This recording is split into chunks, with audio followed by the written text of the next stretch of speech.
What's up mga idols? Welcome to my YouTube channel. Again, this is Boy at Salavarria. I'm really happy na nandito kayo nanonood sa atin.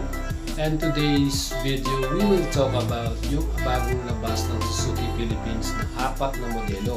So yun, meron po silang doon na 2 models na magkakambal lang. Ibig sabihin, isa lang po yung makina na lang ginagamit.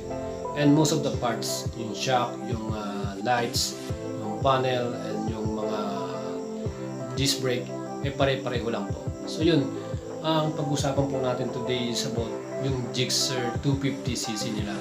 So yun guys, nilabas na po dito yan ng Suzuki Philippines, and for the longest time is nagagamit. Nabebenta na rin po yan sa bansang India. So again, yung video credits na po ay ibibigay natin sa Suzuki Philippines and to Dino. Thank you very much guys for sharing this video. And for me, I'm really happy na may share ko po sa inyo yung aking views, no? Sa Suzuki Philippines, kudos to them because binigyan nila tayo ng mas maraming pang choices regarding sa 250cc segment.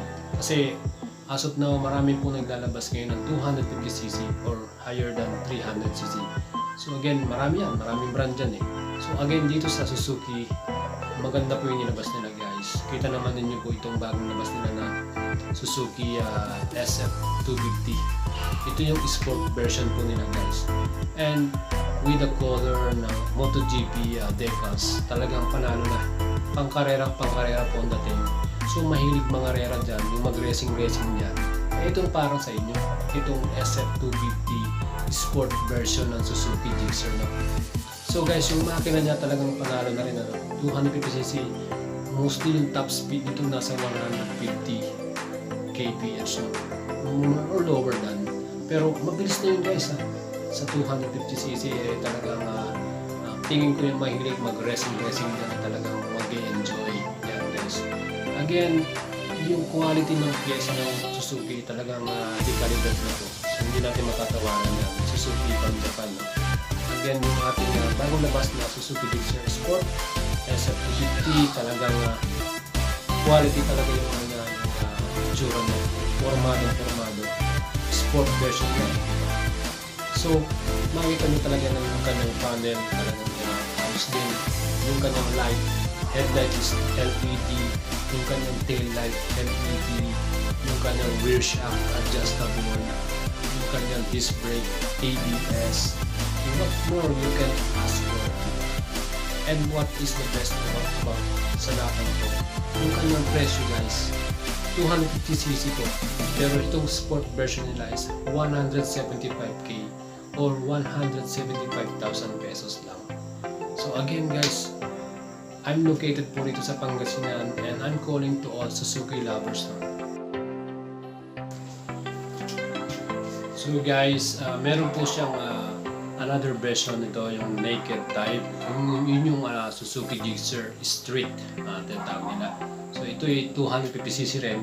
And yung specs niya ay pareho lang po sa sport version. Pero ang kanyang pagkakaporma ay grabe. Maskulados. Yung mga gusto nyo yung mga macho type na. Ito yung bagay sa inyo guys. Naked type yung street version niya. So again, mas mura po ito sa sport version. Yung sport version kasi is 175k, diba? So ito namang street version is only 165k guys. 250cc yan yung usapan natin. So again, yung halaga niya, panalo. Malupit nga yun. So makikita natin guys, this coming December, how beautiful, how sexy is this bike. Makita natin yan. Talagang personally, talagang susugurin natin yung dealership ng Suzuki dito here in Pangasinan, and ambagan po natin lahat dyan this coming December. So I'm not sana gusto ko makita na yan. Sana maging sumit po yung ibabalik natin kung sakali na hindi ka gusto ng Suzuki Gixxer Street version and then sport version. So guys, let's watch the video, and credits to Suzuki Philippines for sharing this video and Dino. Thank you very much guys. Again, Boy at Salavarria po, and please help me by subscribing, and idamay nyo na po yung bell button, ano? Pakipindot po yung all para lagi po kayo notified sa ating mga videos. So again guys, yung content ko pala ay all regarding about motorcycle, travel, and bike also. Bibigay po tayo ng mga safety tips and mga accessories, unboxing. Again, yung mga ride natin, mga travel natin here in Pangasinan, yung mga ibisitahin pa natin soon. Let's see, and we will share it to you guys. Again, thank you very much, and shout out idols. This is Suzuki's legacy, developed from the makers of Hayabusa and GSXR. An addition to the Gixxer portfolio, the Gixxer 250 and the Gixxer SF 250. Born of greatness. One for street, one for sport. The Suzuki Gixxer 250 series is powered by a newly developed 250cc single overhead cam, oil-cooled, 4-valve, fuel-injected engine equipped with Suzuki Eco Performance technology. Oil cooling system with electric fan improves cooling performance, resulting to higher durability. The Gixxer 250 series has a bold, tough, edgy, and sharp body shape conveying agility, precision, and vitality that gives it a refined and aggressive look.